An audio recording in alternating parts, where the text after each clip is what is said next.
வீட்டிருக்கின்ற சிறப்பு அழைப்பாளர்களே, என்னுடைய ஆசானும் அண்ணனும் டாக்டர் சத்யராஜ் அவர்களே,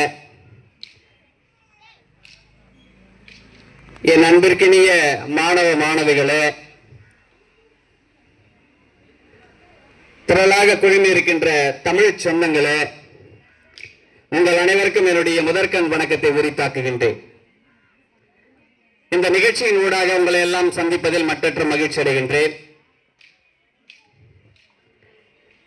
எங்கள் வாழ்வும் எங்கள் வளமும் மங்காத தமிழ் என்று சங்கே முழங்கு. யாமறிந்த மொழிகளிலே தமிழ் மொழி போல் இனிதாவது எங்கும் காணோம். தேடிச்சோறு நிதம் தின்று பல சின்னஞ்சிறு கதைகள் பேசி மனம் வாடி துன்பமிகு உழன்று பிறர் வாட பல செயல்கள் செய்து நரைகூடி கிழப்பருவம் எழுதி கொடுங்கீற்றிருக்கிற என பின் மாயும் பல வேடிக்கை மனிதரைப் போல நான் வீழ்வேன் என்று நினைத்தாயோ? எங்கு பிறப்பினும் தமிழன் தமிழனே, இங்கு பிறப்பினும் அயலான் அயலானே என்கின்ற தமிழ் நூல்களை எல்லாம் மேற்கோள் காட்டி, பிறப்புக்கும் எல்லா உயிர்க்கும் சிறப்பவ்வா செய்தொழில் வேற்றுமையான் என்கின்ற வள்ளுவன் வாய்மொழிக்கு இலக்கணமாகவும், தொடர்ந்து 25 ஆண்டுகளுக்கு மேலாக தற்காப்பு கலை பணிகளும் 20 ஆண்டுகளாக அரசியல் பணிகளிலும், கடந்த மார்ச் 1ஆம் தேதி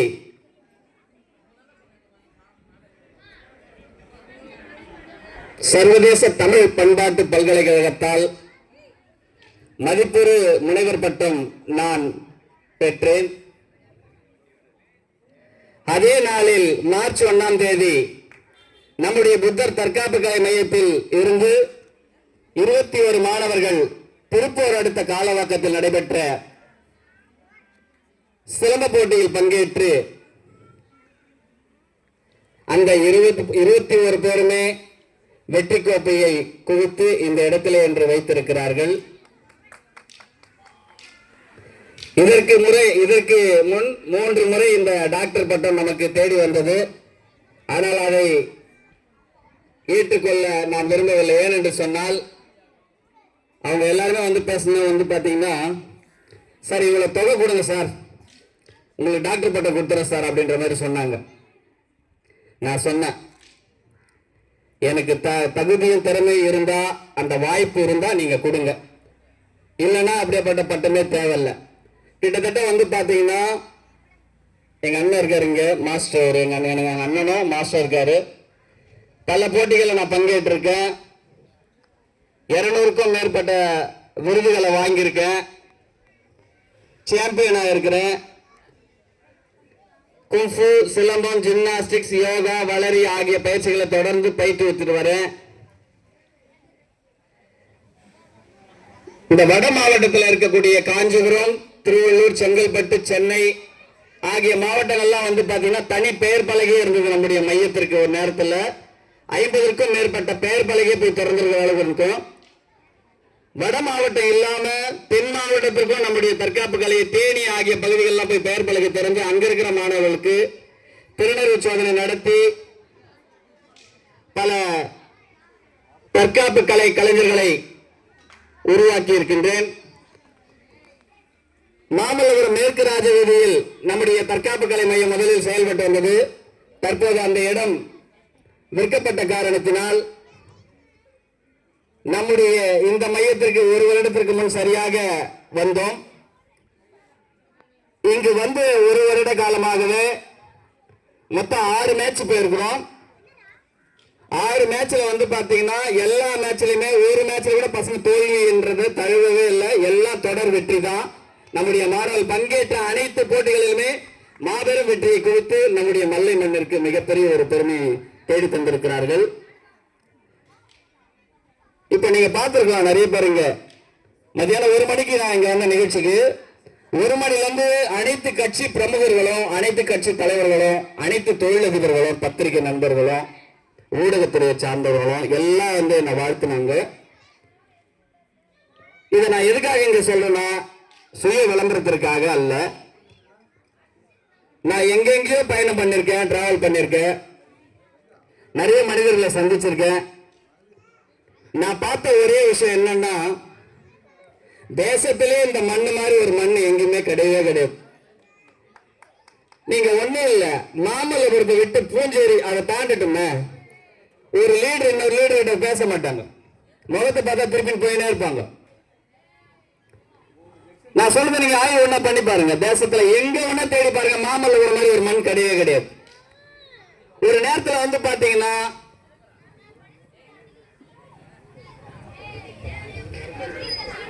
நாங்கெல்லாம் வந்து இங்க மாமல்லபுரத்துக்கு ஒரு பெரிய சிறப்பு ஒண்ணு இருக்கு. என்ன சிறப்புனா, இங்க இருக்கிற அரசியல் தலைவர்கள் எல்லாருமே மிகப்பெரிய விளையாட்டு வீரர்கள் தான் இங்க இந்த மண்ணில். இப்ப நான் உங்களுக்கு ஒரு சில விஷயம் சொல்ல போறேன், கவனிங்க. இந்த உமன் ஸ்டேஷன் தாண்டிங்கன்னா மிகப்பெரிய ஒரு கிரவுண்ட், இங்க ஒரு மைதானம் இருந்தது. அது இன்னைக்கு மைதானமா இல்ல, மைதானமே கிடையாது. அது வந்து பாத்தீங்கன்னா ஒரு தனியாருடைய நில கட்டுப்பாட்டுல இருக்கு. பைபாஸ் தாண்டி போனீங்கன்னா அங்க ஒரு பெரிய கழனி இருக்கும். இன்னைக்கு ரோடு பட்டா நம்ம நடக்க போது அங்க ஒரு பெரிய கிரவுண்ட் இருந்தது. வேணாச்சலம் நகர் ஒண்ணு இருக்கு. அந்த வேணாச்சலம் நகர் பின்னாடி ஒரு விநாயகர் கோயில் இருக்கு. லாஸ்ட் அந்த 3வது தெருவில், அந்த தெருவுக்கு பின்னாடி மிகப்பெரிய அங்க ஒரு கிரவுண்ட் இருந்தது. 5 ரோடத்துல போனீங்கன்னா எம்ஆர்எஃப் பிச்சுன்னு ஒரு பெரிய கிரவுண்ட் இருந்தது. இன்னைக்கு அது ஜமீன் கட்டுப்பாட்டுல இருக்குது. அப்படியே வெம்பூர்சம் போனீங்கன்னா அங்க ஒரு கிரவுண்ட் இருந்தது. அது ஒரு தனியார் நிலமா இன்னைக்கு இருக்குது. கொக்கலமேட்ல போனீங்கன்னா அங்க ஒரு கிரவுண்ட் இருந்தது. அந்த கிரவுண்ட்ல இன்னைக்கு விளை நிலமா மாற்றப்பட்டுச்சு. நான் இதெல்லாம் எதுக்கு சொல்றேன்னா, எங்க வீட்டு பக்கத்துல ஒரு மிகப்பெரிய ஒரு கிரவுண்ட் இருந்தது, சிபிஎஸ்இ கிரவுண்ட். இன்னைக்கு சிபிஎஸ்இ ஸ்கூல் இருக்கு, அதோடைய கிரவுண்டா இருக்கு. அந்த இடத்துல வந்து பாத்தீங்கன்னா கைப்பந்து விளையாட்டு மாமல்லபுரத்துல இருக்க எல்லாருமே அங்க வந்து விளையாடுவாங்க. ஆனா இன்னைக்கு அது ஸ்கூலுடைய கிரவுண்டா இருக்குது. யாருமே அங்க விளையாடுறதுலாம் கிடையாது. புல் பூண்டு எல்லாம் முளைச்சி அப்படியே பராமரிப்பட்டு கிடக்குது. நான் இதெல்லாம் எதுக்கு நான் சொல்றேன்னா, இந்த இடத்தெல்லாம் நான் போய் ஓடி ஆடி நான் விளையாடினேன். மிகப்பெரிய விளையாட்டு வீரர்கள் இங்க இருந்திருக்காங்க. கைப்பந்து விளையாட்டு வீரர்கள், கிரிக்கெட் விளையாட்டு வீரர்கள், கபடி விளையாட்டு வீரர்கள். இன்னைக்கு எங்கேயாவது கிரவுண்ட் இருக்கா விளையாடுறதுக்கான ஒரே கிரவுண்ட் தெரியுங்களா? மாமல்லபுரம் மையத்தில் இருக்கிற ஒரே ஒரு கிரவுண்ட் இந்த கிரவுண்ட் மட்டும்தான். இப்போ விளையாடுறதே நீங்க மறந்துட்டாங்க. நீங்க ஒன்னா பாருங்க, நான் நேரம் அந்த பட்டர் பால்கா போவேன். அங்க போனீங்கன்னா உள்ள பார்க்குள்ள உட்காந்துருப்பாங்க பசங்க. என்ன பார்த்தா எழுந்து ஓடுவாங்க. ஏதோ கடைக்காரனை பார்த்து என்ன பார்த்து ஓடுற மாதிரியே ஓடுவாங்க. பார்த்தா என்ன கூப்பிட்டு அறிவுரை சொல்லுவோம்ல, விளையாட வாங்கன்னு கூப்பிடுவேன். நான் இங்க இருக்கிற இந்த 15 வார்டுக்கு உட்பட்ட எல்லா பகுதிக்குமே போயிட்டு எல்லா இளைஞர்களும் எனக்கு தெரியும். எல்லாரையும் கூப்பிட்டு volleyball bat, volleyball net, carrom board, ஸ்போர்ட்ஸுக்கு தேவையான எல்லா பொருளும் நானே வாங்கி கொடுத்துருக்கேன். தொடர்ந்து கொடுத்துட்டு வர 20 வருஷமா செஞ்சுட்டு இருக்கேன் இந்த விஷயம். அதே போல புத்தர் தற்காப்பு கலை மையத்தினுடைய சார்பிலும், நான் சார்ந்திருக்கின்ற தமிழ் மாநில பகுஜன் சமாஜ் கட்சியினுடைய சார்பிலும் தொடர்ந்து பள்ளியில் படிக்கின்ற ஏழை எளிய அரசு பள்ளியில் படிக்கக்கூடிய ஏழை எளிய மாணவர்களுக்கு தொடர்ந்து கல்வி உபகரணங்கள் அனைத்து பகுதிகளும் வழங்கிட்டு வரேன் தொடர்ந்து 20 வருஷமா. என்னுடைய ஒவ்வொரு நிகழ்விலும் சுற்றுப்புற சூழல் பாதுகாப்புக்காக மரக்கன்றுகள் தருவோம். இன்னைக்கும் சாட்சி பாருங்க, 200 மரக்கன்று வாங்கி வச்சிருக்கிறேன். உணவு, எந்த நிகழ்ச்சி வேணாலும் உணவு. இந்த நிகழ்ச்சியில மட்டும்தான் நான் உணவு கொடுக்கல. நீங்க எல்லா நிகழ்ச்சிக்குமே இப்ப ஜனவரி 11ஆம் தேதி நடைபெற்ற திறனறிவு சோதனை கூட 200 பேருக்கு நம்ம பிள்ளைங்களுக்கு உணவு கொடுத்தோம். இது எதுக்காக சொல்ல, விளம்பரத்துக்காகவோ இந்த மேடையை பயன்படுத்துவதோ சொல்ல. ஏதாவது வந்து பாத்தீங்கன்னா ஒரு நிகழ்வு இருக்குன்னா அதுல ஒரு சர்வீஸ் இருக்கணும், அதுல மக்களுக்கு தேவையான ஒரு சில பணிகள் இருக்கணும், அது யாராவது அதுல பயனடைன்றதுக்காக இந்த விஷயங்கள்லாம் நான் தொடர்ந்து செஞ்சுட்டு வரேன். தற்காப்பு கலை நிகழ்ச்சிகள் எல்லாம் தேவையில்ல நீங்க நினைக்கலாம். ஆனா நான் என்னுடைய மாணவர்களுக்கு இதை நான் சொல்லித்தரேன். இன்னைக்கு நான் இதெல்லாம் பண்ணிட்டு இருக்கேன், நாளைக்கு நீங்க இதெல்லாம் செய்யணும். இது எதுக்காக நான் சொன்னேன், இன்னைக்கு பாத்தீங்கன்னா சராசரி ஒவ்வொரு ஞாயிற்றுக்கிழமையும் எல்லாரும் போல ஒரு பீச், ஒரு ரெஸ்டாரண்ட். மாமல்லபுரத்தில் பத்தி எனக்கு நல்லாவே தெரியும். யாரும் பொருளாதாரத்தில் பின்தங்கி ரொம்ப கஷ்டப்படுறவங்க யாருமே கிடையாது. எல்லாரும் வந்து ஆற்றல் மிகுந்த வலிமையானவர்கள் தான் எனக்கு தெரியும். எல்லாருமே வந்து இப்ப என்ன பண்றாங்கன்னா போன்ல தான் விளையாடுறாங்க. கிரிக்கெட், வாலிபால், எல்லா கேரம் எல்லாமே எதோ விளையாடுறாங்க, போன்ல விளையாடுறாங்க. இன்னைக்கு ஏன் இன்னைக்கு நிறைய பேர் நீங்க பாருங்க, காலையில நடைபயிற்சி போறவங்களுடைய நிறைய பேருடைய எண்ணிக்கை நிறைய பேருக்கு இருக்கு. பேருக்கு தெரியாத நிறைய வியாதிகள் வந்துட்டே இருக்கு. இதுக்கெல்லாம் காரணம் யாரு? இப்ப நான் சொன்ன பாத்தீங்களா, எவ்வளவு கிரவுண்ட் சொன்னேன். இந்த கிரவுண்ட்லாம் இன்னைக்கு இல்ல. யாரும் நடைபயிற்சி மேற்கொள்வது கிடையாது, உடற்பயிற்சி மேற்கொள்வது கிடையாது. உணவு பழக்க அண்ணன் கூட சொன்னாங்க என்னை பத்தி பேசும்போது, டாக்டர் சத்யராஜ் என்னுடைய அண்ணன், மல்லையானது எது கொடுத்தாலும் சாப்பிட மாட்டார், டீ காபி சாப்பிட மாட்டார், எதுவுமே சாப்பிட மாட்டார் சொன்னார். வந்தவன எதுக்காக சாப்பிட கூடாதுன்னு இல்ல. நீங்க என்ன பாக்குறீங்க, எனக்கு 40 வயசு ஆகுது இன்னைக்கு. இப்ப ஜனவரியில 40 வயசு. இன்னைக்கும் நான் வந்து தற்காப்பு கலையில ஜிம்னாஸ்டிக்ஸ் எல்லாம் என்ன ஆச்சரியப்படுறாங்கன்னா, நீ எகிரி டைவ் அடிக்கிறது எனக்கு பயமா இருக்குன்றாங்க. என் கூட படிச்சவங்களாம் வந்து பாத்தீங்கன்னா உடம்பு தவிர இப்படி வளைஞ்சு நடக்கிறாங்க. நிறைய பேர் இல்லவே இல்லை, 10 பேருக்கு மேல என் கூட படிச்சவங்களாம் செத்து போயிட்டாங்க. காரணம் வந்து உடலை எப்படி பேணி பாதுகாக்கணும்னு தெரியாம சில தவறான பழக்க வழக்கத்தாலும் நிறைய பேர் இன்னைக்கு என்னோட நண்பர்லாம் நான் இழந்திருக்கேன். அதனால மீண்டும் மீண்டும் நான் சொல்றேன், அது வந்து தற்காப்பு கலை மாணவர்களுக்காக இருக்கட்டும், மாணவர்களாக இருக்கட்டும், பெற்றோர்களாக இருக்கட்டும், எல்லாருக்குமே சொல்றேன், உடலை உயிர் போல பார்த்துங்க. உடல் இருந்த சுகர் இருந்தால் தான் சித்திரம் எழுத முடியும். தயவுசெய்து உடலை பார்த்துங்க, உடலை பார்த்துங்க. உங்க மாணவர்களுக்கு தயவுசெய்து சொல்றேன், உங்களுக்கு இன்னைக்கும் சொல்றேன், நம்மளுடைய பாப்பா, நம்ம கிளாஸ்க்கு வந்த ஒரு பாப்பா, வகிஷான்னு ஒரு பாப்பா, போன் அதிக நேரம் பார்த்து பார்த்தீங்கன்னா கண் பார்வை கொஞ்சம் மங்கிடுச்சு, கண்ணாடி போட்டுட்டு வராங்க. இப்போ கூட நிறுத்திருக்காங்க கிளாஸ். ரொம்ப வேதனையா இருக்குது இதெல்லாம் கேட்கும் போது. தயவுசெய்து சொல்றேன், போன் பார்க்கறத தயவுசெய்து குறைச்சிக்குங்க. டெய்லி காலையில் அதிகாலையில் எழுந்து போயிட்டு என்ன பண்ணுங்க, சைக்கிளிங் பண்ணுங்க, நடங்க, கொஞ்ச நேரம் நல்ல உடற்பயிற்சி செய்யுங்க. அதே போல பார்த்து சாப்பிடுங்க, கவனமா. எங்க போனாலும் ஜங்க் ஃபுட் தான் சாப்பிட்றாங்க, ஒரு கேக்கு, அப்புறம் வந்து பாத்தீங்கன்னா பீஸா, பர்கர், சாண்ட்விச், இதெல்லாம் தான் இன்னைக்கு எல்லாருமே உணவா இருக்குது. அதனால வந்து பாத்தீங்கன்னா உணவு பழக்கம் நம்மளுடைய பாரம்பரிய உணவான பழைய முறைக்கு நம்ம போயிட்டோம்னு வச்சுங்களேன், கண்டிப்பா நம்ம நோய் நொடி இல்லாம உடல் ஆரோக்கியத்தோட நம்ம கண்டிப்பா வாழ்வோம். மேலை நாட்டில் வாழ்றவங்களாம் நம்ம பாருங்களேன், 100 வயசுக்கு மேல இருக்காங்க. எதுக்கு எப்படி வாழ்றாங்கன்றத நீங்க கண்டிப்பா யோசிக்கணும். அங்க வந்து பாத்தீங்கன்னா தற்காப்பு கலையும் உடற்பயிற்சிக்கும் அந்த அரசாங்கமும் அங்க இருக்கிற மக்களும் ரொம்ப விழிப்புணர்வோடு இருக்கிறாங்க. உடலை பத்தி அவங்களுக்கு தெரியுது. அதே போல தமிழகத்துல நம்மளுடைய தற்காப்பு கலை வந்து இன்னைக்கு வழக்குழந்து வருது. இன்னைக்கு பாத்தீங்கன்னா பாடி பில்டிங்கா இருக்கட்டும், martial arts, kung fu, silambam, gymnastic, badminton, shuttle cork, எல்லாத்தையுமே பாத்தீங்கன்னா போனீங்கன்னு வச்சுல, இந்த மாசங்களுடைய நிலமெல்லாம் எப்படி இருக்குன்னா, நான் சொல்றேன், இங்க மட்டும் இல்ல, தமிழ்நாடு மட்டும் இல்ல, இந்தியா முழுமைக்கும் நான் சொல்றேன், எல்லா மாசங்களுடைய நிலைமையும் மிகப்பெரிய ஒரு கவலைக்கிடம் தான். ஏன்னா அவங்களுக்கு பிடிச்ச நடிகை எப்படி பேணி பாதுகாக்கணும்னு கேட்டா அவனுக்கு எதுவுமே தெரியாது. இப்ப வந்து பாத்தீங்கன்னா நைட்ல எல்லாம் நிறைய நேரம் கண்மொழிக்கிறாங்க நிறைய பேர். இப்ப இருக்கிற இளைஞர்லாம் பாருங்க, கண்மொழிக்கிறது, தோல் சுருக்கம், இப்ப நிறைய பிரச்சனைங்க வந்து என்கிட்ட நிறைய பேர் சொல்லும் போது தான் எனக்கு தெரியுது. அதே போல இவ்வளவு அன்பு இந்த மாமல்லபுரத்தில் இருக்கக்கூடிய தலைவர்கள் எல்லாம் என்னை வந்து தொடர்ந்து காலை முதல் மதியம் வரைக்கும் என்னை வந்து வாழ்த்திட்டே இருக்கிறாங்க. இதுக்கெல்லாம் என்ன நான் கைமாறு செய்ய போறேன்னே தெரியல. எனக்கு மிகப்பெரிய ஒரு அனுபவம் என்னன்னா, ஒன்னே ஒன்று சொல்றேன், இந்த மாமல்லபுரத்தில் மட்டும் நம்ம அரசியல் பண்ணிட்டோம்னு வச்சுங்களேன், உலகத்துல எந்த மூலைக்கு போனாலும் நம்ம அரசியல் பண்ணிடலாம். ஏன்னா அது ஒரு மிகப்பெரிய ஒரு கலை. இது கத்துக் கொடுக்கும் அந்த மண்ணு. அப்பாவோட எனக்கு இருக்கக்கூடிய ஒரு அனுபவத்தை நான் சொல்றேன். தம்பி உட்காருங்க, தம்பி உட்காருங்க. தொல்லியல் துறையால நமக்கு வந்த மிகப்பெரிய ஒரு பிரச்சனைய, ஒரு 10 வருஷத்துக்கு முன்னாடி நடந்த பிரச்சனை நான் உங்களுக்கு முன்னாடி கவனத்துக்கு கொண்டு வர விரும்புறேன். அந்த ஏஎஸ்ஐ வந்து பாத்தீங்கன்னா என்ன பண்ணணும், அவனை கேட்டுதான் நம்ம பில்டிங் வந்து ஆல்டர்னேஷன் பண்றோம். கரண்ட் கொடுக்கறதுக்கு 1008 விதிமுறை வச்சாங்க. அப்ப வந்து பாத்தீங்கன்னா அப்பாவுடைய முயற்சி தான், அப்பா முன்னெடுத்ததுனாலதான் அந்த நிகழ்ச்சி மாபெரும் வெற்றி அடைஞ்சது. இல்லைன்னா வந்து அது வெற்றி அடைஞ்சிருக்க வாய்ப்பே கிடையாது. தமிழகத்தில் இருக்கிற ஒட்டுமொத்த தலைவரும் ஒரே மேடையில் உட்கார வச்ச பூமி ஒரு மண் இருக்குன்னா அது இந்த கடல் மல்லை மாமல்லபுரம் மட்டும்தான். வேற எந்த இடத்துலயுமே சாத்தியமே கிடையாது. தமிழகத்தின் மிகப்பெரிய ஆளுமைகள், மிகப்பெரிய அரசியல் சக்தியாக இருக்கக்கூடிய அனைத்து தலைவர்களையும் ஒரே மேடையில் ஓரணியில் அமர்த்தி அந்த நிகழ்ச்சி, அந்த போராட்டத்தை மிகவும் அழுத்தம் கொடுத்து, ஒரு போராட்டம் 2 போராட்டம் கிடையாது, 9 கட்ட போராட்டம். அந்த 9 கட்ட போராட்டத்துக்கான அந்த போராட்டம் நான் உண்மையில நான் திரும்பி பார்க்கிறேன். அப்பாவை பார்க்கும்போது ஒரு நாள் வந்து பாத்தீங்கன்னா அந்த 9 கட்ட போராட்டத்துல விளக்கேற்றும் போராட்டம் வச்சுட்டோம் கோயிலுக்குள்ள, கடற்கரைக்கு உள்ள. அதுல வந்து பாத்தீங்கன்னா அனுமதி மறுத்துட்டாங்க. அடுத்து சாலை மறியலுக்கு போறதுக்காக பிளான் பண்ணோம்.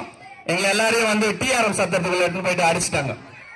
ஆனா அன்னைக்கு சொல்லிட்டாங்க, அன்னைக்கு என்ன சொல்லிட்டாங்கன்னா, கண்டிப்பா எல்லாருமே ரிமாண்டு, உள்ள எல்லாம் உட்காந்து, எல்லா தலைவரும் உட்காந்துக்கிறோம், எல்லாமே ஒருங்கிணைப்பாளர் தான், அப்பா மட்டும்தான் தலைவர். மக்கள் வாழ்வுரிமை மீட்பு குழுவினுடைய தலைவர் அப்பா, மற்ற இருக்கக்கூடிய அனைத்து கட்சி தலைவர்களும் ஒருங்கிணைப்பாளர்கள். அதுல நானும் ஒருங்கிணைப்பாளர். பகுஜன் சமாஜ் கட்சி, அன்றைக்கு இருந்த பகுஜன் சமாஜ் கட்சி, இன்றைக்கு நான் தமிழ் மாநில பகுஜன் சமாஜ் கட்சியில இருக்கேன். அன்னைக்கு அரஸ்ட் போது உண்மையிலே எல்லா தலைவரும் எதிர்ப்பு போயிட்டாங்க. ஏன் தெரியுங்களா? மாமல்லபுரத்துல எல்லா தலைவரும் போயிட்டாங்க, என்ன பண்ண முடியும் நீங்க நினைக்கிறீங்க? எல்லாம் ஜெயிலுக்கு போயிட்டா யாரு வந்து இங்க ஒரு பிரச்சனை பார்த்துப்பா. இன்னொரு விஷயம், மாமல்லபுரம் தலைவர்கள் மட்டும் கிடையாது, மாமல்லபுரத்துல இருந்துதான் அந்த மாவட்டத்துக்கு எல்லா இடத்துக்கும் போகக்கூடிய தலைவர் எல்லாருமே இங்க தான் இருக்கிறாங்க. அது மாவட்ட பொறுப்பாளர் இருந்தாலும் சரி, மாநில பொறுப்பாளர் இருந்தாலும் சரி, அது ஒன்றிய பொறுப்பாளர் இருந்தாலும் சரி, அது கிளை பொறுப்பாளர் இருந்தாலும் சரி, எந்த பொறுப்பாளரும் இங்க இருந்தா போக முடியும். மாமல்லபுரத்தை பிடிச்சிட்டா நீ செங்கல்பட்டுல தமிழ்நாட்டே பிடிக்கலாம். நீங்க இன்னைக்கு கூட கவனிங்க, எத்தனை தலைவர், எந்த தலைவர், தமிழகத்தில் இருக்கக்கூடிய தலைவருங்க எப்படியாப்பட்ட விஐபி யார் வேணா பாருங்க, இன்னைக்கு எல்லாருக்குமே தெரியும். இங்க இருக்கிற மக்கள் சாதாரணமா இருப்பாங்க, ஆனா 5 லாங்குவேஜ் பேசுவாங்க, குறைஞ்சபட்சம் 2 வெளிநாடு போயிருப்பாங்க. இங்க வந்து பாத்தீங்கன்னா அரசியல் யாருக்கும் நீங்க பேசவே முடியாது. மிகப்பெரிய அரசியல் தெளிவுள்ள மண். அதனாலதான் முன்னாடியே சொன்னேன், இந்த மண்ணில் நம்ம அரசியல் பண்ணிட்டோம்னா உலகம் முழுவதும் நம்ம எங்க போயிட்டாலும் மிகப்பெரிய அரசியல் நம்ம பண்ணி மிகப்பெரிய ஒரு லீடரை நம்ம கண்டிப்பா உருவாகலாம். அதற்கு இந்த மண் தான் சாட்சி. அந்த போராட்டம் என்னுடைய வாழ்நாளில் மறக்க முடியாத போராட்டம். அப்பாலாம் அந்த நேரத்திலையும் நம்மள உந்து சக்தியா அவங்க இருந்து அழுத்தம் கொடுத்து நம்மள முன்னைக்கு தள்ளர். நாங்க வரது முன்னாடி பெருமாள் கோயில்ல வந்து பாத்தீங்கன்னா அப்பா உட்காந்துட்டு இருப்பாரு. அந்த மீட்டிங்க்கு எல்லா கட்சி தலைவருக்காக போன் பண்ணி வெயிட் பண்ணிருப்பாரு. எனக்கு, சத்ய அண்ணனுக்கு, கிட்ட அண்ணனுக்கு, சங்கர் அண்ணனுக்கு, எல்லா கட்சி தலைவர்கள், திமுக விச அண்ணனுக்கு, கணேச அண்ணனுக்கு, எல்லா தலைவரும் வர வச்சு உட்கார வச்சுட்டு ஒருங்கிணைப்பார். அந்த ஒருங்கிணைப்புன்றது வந்து பாத்தீங்கன்னா மிகப்பெரிய ஆளுமை. அந்த ஆளுமை இருக்கிறதுனால தான் 50 வருஷம் இங்க தலைப்புச் செய்தியா இருக்கிறார் அப்பா. இருந்தாலும் வந்து உண்மையை நம்ம சொல்லிதான் ஆகணும். அப்பா உண்மையை தான் சொல்லி ஆகணும். அதை யாராலும் மறுக்கவே முடியாது. இது நான் சொல்ற வார்த்தை இல்ல, கௌதம் புத்தர் சொன்ன வார்த்தை. உண்மையை தான் சொல்லி ஆகணும். தலைவன் யாரு, ஞானி யாரு? கௌதம் புத்தர் சொல்ல, உட்காருங்க சரவணன் உட்காருங்க. தலைவன் யாருன்னு சொல்றாருன்னா கௌதம் புத்தர் தன்னை துளைப்பவன் தான் தலைவன்றார், தன்னை துளைப்பவன் தான் ஞானின்னு சொல்றாரு. அதனால சொல்றேன், இந்த மண் வந்து சாதாரண மண் கிடையாது, மிகப்பெரிய மண். இந்த மண்ணில் பிறந்ததுக்கு ஒவ்வொரு நாளும் பெருமை அடைகிறோம், பூரிப்பு அடைகிறோம். யாருமே சாதாரண ஆள் கிடையாது. பாருங்க, மாவட்ட தலைவர், அடுத்து பாருங்க ஒரு சங்கத்துடைய பொருளாளர், அண்ணன் ஒரு திமுக பொறுப்பாளர், அப்பா காங்கிரஸ் மூத்த நிர்வாகி, அண்ணன் ஏடிஎம்கே. இந்த மாதிரி எல்லாம் ஒரு சமூக நீதி இருக்கக்கூடிய ஒரே மண் மாமல்லபுரம் மண் தான். வேற எந்த மண்ணுக்கும் இந்த அங்கீகாரமோ இந்த பெருமையோ யாருக்குமே கிடையவே கிடையாது. இப்ப காலையில பாருங்க, எல்லா கட்சி தலைவரும் எப்படி வந்து வாழ்த்துறாங்க. என்ன இங்க சமத்துவம் இருக்குது, சகோதரத்துவம் இருக்குது, சுதந்திரம் இருக்குது. இது 3 புத்தருடைய வார்த்தை. இது இருக்கிறதுனால மட்டும்தான் இங்க வந்து நம்மளால என்ன பண்ண முடியுது, ஒரு விஷயத்தை நம்ம கையில எடுத்தா ஜெயிக்க முடியுது. இணைந்த கைகளுக்கு தான் பலம் அதிகம், அதை நம்ம எப்பவுமே சொல்லணும். அதே போல இந்த மாணவ மாணவிகளுக்கு சொல்ற, தொடர்ந்து வெற்றி வாகை சூடி என்னுடைய மையத்திற்கு பெருமை சேர்த்திருக்கின்ற என்னுடைய மாணவ மாணவிகளுக்கும் வந்திருக்கின்ற பெற்றோர்கள்